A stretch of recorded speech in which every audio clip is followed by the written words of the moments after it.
সাক্ষ্য বাড়ির সবাই মেনে নিয়ে বরণ করে নিল সাক্ষর পরিবার। হ্যাঁ বন্ধুরা, ভোলে বাবা পার কারেগা সিরিয়ালে এমনটাই দেখতে চলেছি। দেখা যায় সাক্ষ্য ও ঝিল তাদের আইনজীবীর কাছে যায়। সেখানে উকিল সাক্ষ্যকে প্রশ্ন করেন তার কি কিছু বলার আছে।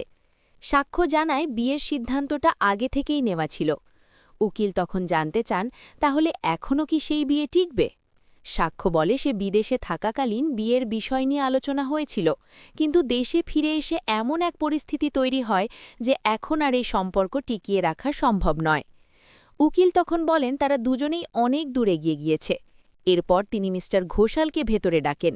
ঠিক সেই সময় আরেকজন উকিল এসে জানান তিনি এর আগেই তাদের সঙ্গে কথা বলেছেন এবং তার মতে এই বিয়ে আর টিকবে না, তাই ডিভোর্স হয়ে যাওয়াই ভালো। কথা বলেই সেই উকিল চলে যান। এরপর মূল উকিল জানান যেহেতু ডিভোর্সের কাগজে স্ট্যাম্প পড়ে গেছে, তাই আজ থেকেই তারা আলাদা। একে অপরের ব্যক্তিগত জীবন নিয়ে কেউ আর কথা বলতে পারবে না।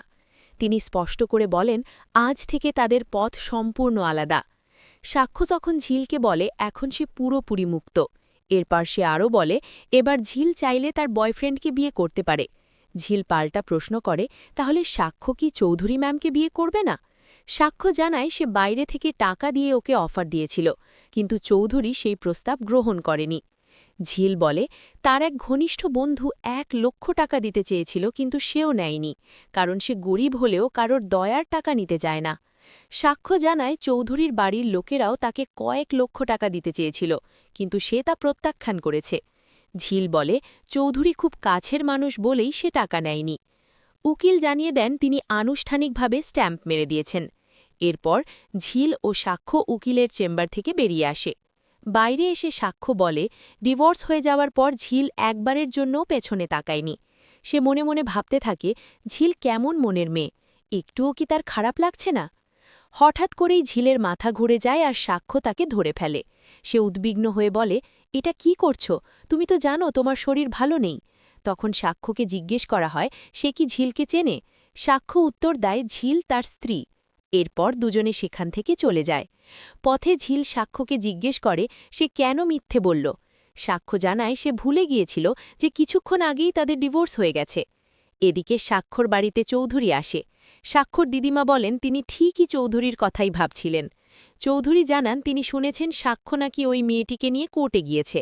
সাক্ষ্যর মা বলেন সাক্ষ্য এখন আর ফোন করে না, কারণ সে স্পষ্ট করে বলে দিয়েছে কেউ যেন তার ব্যক্তিগত জীবন নিয়ে নাক না গলায়। দিদিমা তখন চৌধুরীকে একবার ফোন করে খোঁজ নিতে বলেন। অন্যদিকে ঝিল বাড়ি ফিরে দেখে বস্তির লোকজন জড়ো হয়েছে। মেনুকা মাসি বলে ঝিলের সঙ্গে যা হয়েছে তাতে তাদের পাশে দাঁড়ানো উচিত। ঝিলের মা মজা করে বলে তাহলে কি সবাইকে মিষ্টি খাওয়াতে নিয়ে যাবে। ঝিল বিরক্ত হয়ে বলে এসব কথা শুনতে তার ভালো লাগছে না। মেনুকা বলে তারা তো ঝিলের বিয়ের জন্য পাত্র খুঁজছিল। ঝিলের এক বন্ধু বলে ও তোকে ডিভোর্স দিয়েছে আর তুই একবারও জানাসনি। ঝিল রেগে গিয়ে বলে কেন বলিসনি, দাঁড়া আমি দেখছি। এরপর ঝিলের বান্ধবী বলে এত ভালো মানুষের অভিনয় করে কি লাভ। ঝিল বলে সে সত্যিই খুব ভালো মানুষ, তার বড় অপারেশন করিয়েছিল, তাকে বাঁচিয়েছিল। সে বলে ওরা সবাই নিজের চোখে সেটা দেখেছে। ভিডিওটি ভালো লাগলে অবশ্যই চ্যানেলটি সাবস্ক্রাইব করতে ভুলবেন।